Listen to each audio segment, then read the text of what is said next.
C'est mettre par écrit ce qu'on souhaite qu'il se passe avec son patrimoine, notamment quand l'heure de son décès sera venue. Tout le monde peut faire un testament, c'est pas parce qu'on a un plus petit patrimoine qu'un autre. Tout le monde, sauf qu'il y a quelques exceptions, notamment on ne pourrait pas déshériter ses enfants complètement. Voilà, les enfants doivent avoir un minimum dans la succession de leurs parents et ça c'est fait en fonction du nombre d'enfants.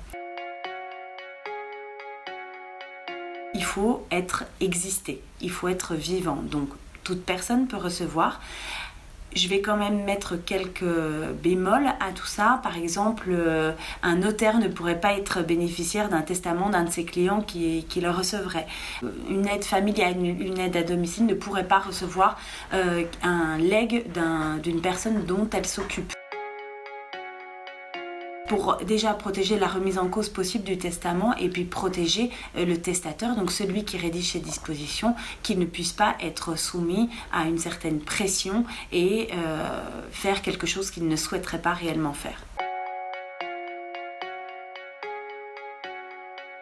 La première, à mon avis, c'est qu'est-ce qu'il advient de ma succession si je ne fais pas de testament? Et en fonction de ça, est-ce que je souhaite que ça se passe comme cela ou non? Ou est-ce que je souhaite que d'autres choses soient prévues, envisagées? Et c'est à ce moment-là que l'utilité du testament, elle vient. J'ai les deux principaux, parce qu'il en existe un troisième, mais vraiment, il est très très très peu utilisé. Le principal, c'est le testament holographe, donc un papier, le testateur écrit, rédige ses dispositions, il le date, il le signe, et ça, on a un testament.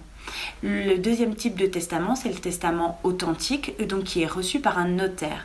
Alors un notaire, soit en présence d'un autre notaire, soit en présence de 2 témoins. Le notaire rédige, il relit les dispositions et il authentifie l'acte, il le conserve.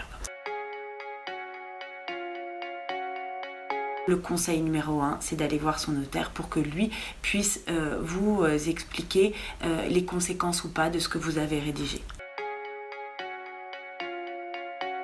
Il vous permet d'avoir une quasi-certitude qui ne puisse pas être mis en cause, puisqu'il est fait soit en présence de 2 notaires, soit en présence d'un notaire et 2 témoins. Donc remettre la capacité et la volonté du défunt en cause devient quand même très très très compliqué. On est sûr qu'il est conservé. Et puis au moment du décès aussi, l'avantage du testament authentique, c'est qu'il permet une mise en œuvre plus facile que le testament holographe.